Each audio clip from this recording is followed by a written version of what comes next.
Hey everybody, so in this video we're making this watch and a watch strap, not this one. The big thing is I'm going to show you how to make these curved watch strap ends. There aren't a lot of tutorials, so I kind of flipped through, found the best method, and made a little video about it.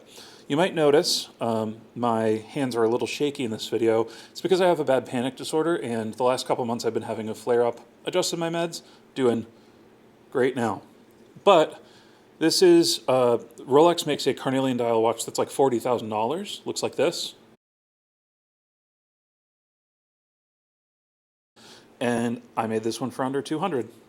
So enjoy the video, make some curved watch straps, and let's get into it. Of course, so this is the thing that kind of spurred this whole project. This is a Carnelian Stone Dial. It's very, you can see it's kind of graduated like the sunset, which is very cool. Now here's the stone dial, and I got real dorky with it and had graphics made and applied them to it. So I'm not trying to make like a Rolex. I just wanted to see what the process was like, and it came out great. So I'm gonna put the dial on, and then the hands.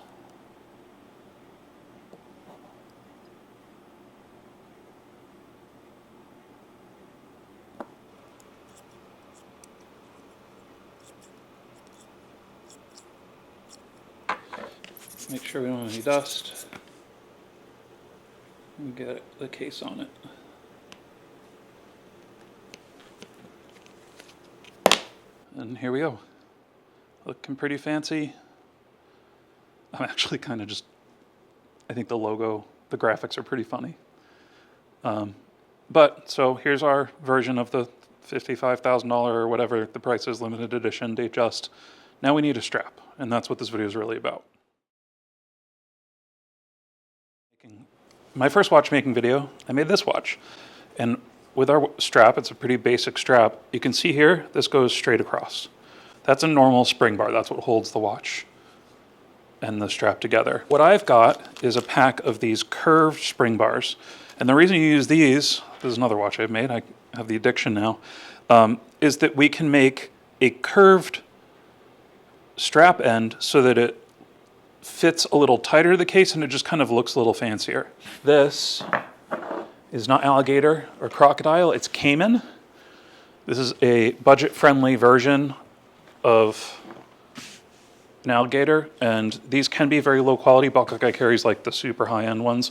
I actually like using this a little bit better than regular croc because the scales are like perfectly proportional for a watch strap. Buckle Guy just started carrying these French goat skins.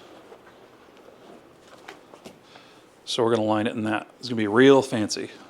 But these are also very affordable, so it's not gonna cost much to put together. Now I am gonna use these cutting dies that I got off AliExpress. They're cheap, and they're actively falling apart, but I like them because with exotics and with watch straps, it allows me to get like a bit of a better yield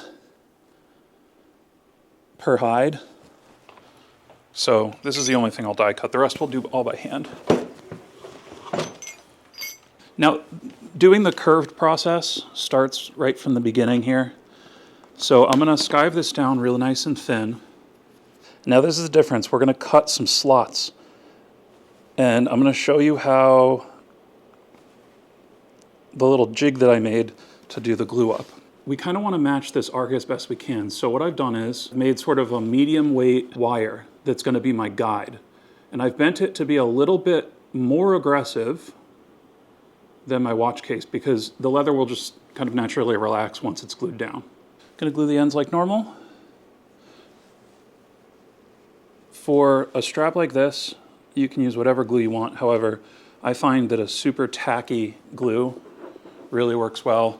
I'm loving the Renia Top Fit because we're going to do a lot of like bending and molding of this almost. Having a super high stick glue is very helpful. I always say in my watch strap videos that watch strap making is a very specific, specialized niche of leatherwork. I have about 1/10 of the talent needed to be proficient, but I can make do. So we're going to take these, we're going to spread our little toes apart here. I'm going to take the wire guide, place it where I want my fold. You want it to be a bit below those slits that you cut, or else you'll be able to see them when we put our liner in. Then I'm going to take the center. I'm going to fold from the center because we want these to splay outwards to create that curve. Now, it usually takes me 2 or 3 times to place this correctly. Again, because of the aforementioned lack of skill that I have. But I can get it to work. I also have a camera right in between my face, so excuse me if this is not the prettiest thing you've ever seen. And I'm going to use the bone folder and kind of I'm pulling or pushing against the wire guide to lock in the shape. So I don't always do this with everything that I glue, but with the curved ends, I like to let it dry a little bit, and you can really see the curve kind of gets set in there. Now we have to put our liner in. For our liner, we're going to be using this new goat skin that Buckle Guy just started carrying. It's absolutely gorgeous. This is a bit thicker than I want it to be, but luckily it's goat, so it's super soft.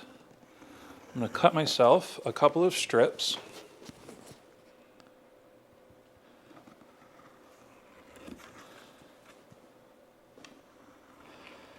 And then all I'm going to do is skyve it down.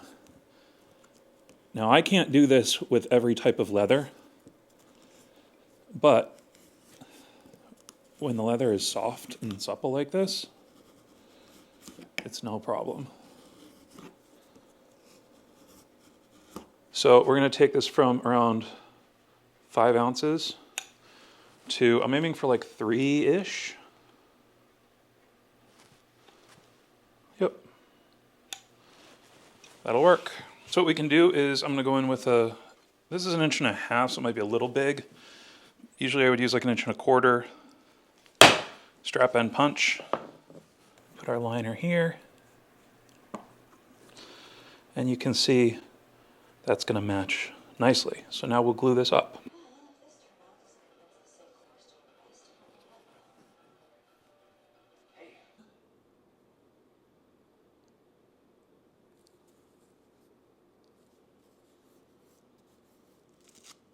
Once we're trimmed up, it's exactly the same as sewing up any other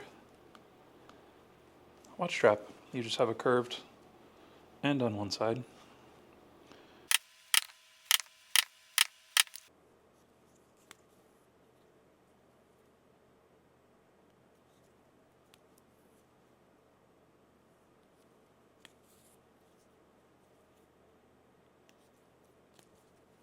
So with the stitching done, we've got our nice curve there. Got my edge painting going. I'm using Giardini's tan color. It's a little orangey without being like pumpkin orange, so I think it's going to look nice with that Carnelian dial. All I'm going to do is load up my awl here,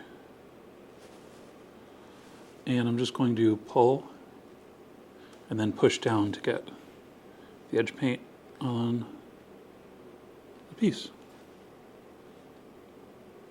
This is my second coat. I'll probably see how this goes and maybe do one more coat when it dries. I have my last edge coat on here.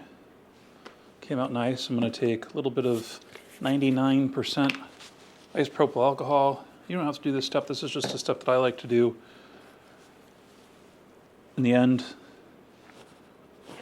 And just going to gently... What this will do is it acts like a little bit like a solvent, and it just shines up the edge. So on our buckle side, to finish this up, I made this little keeper here. I use a little brass belt staple. I'm going to slide that on, wrap that tail around, and then I like to punch my holes and then trim down the excess.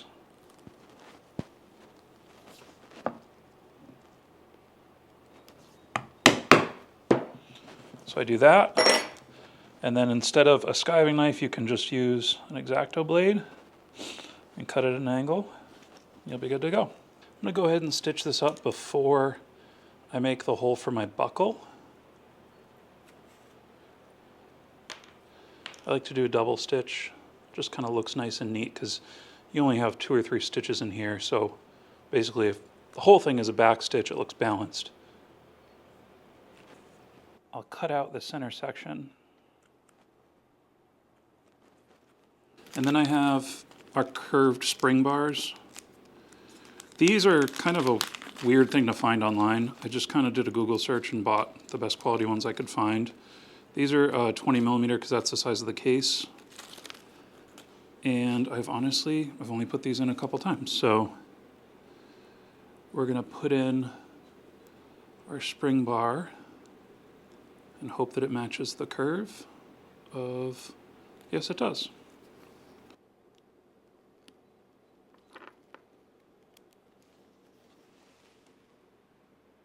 So you have another piece finished and another new skill sort of learned. I've only made a couple of these curved straps, but you can see it really does, let's see, compared to this, the straight, it's just a different look. This is much more vintagey, and this is kind of seems to be like the more modern way that things are going. And that stone dial is just totally beautiful. So that's going to be it. All the leather supplies are in the description. Again, this is Cayman. It's not regular croc, but you can see the scale works really nice on a watch with the smaller scales. And that's going to be it for this one. We're going to add it to the Corter DIY watch collection. So thank you guys so much for watching, and I'll see you in the next one.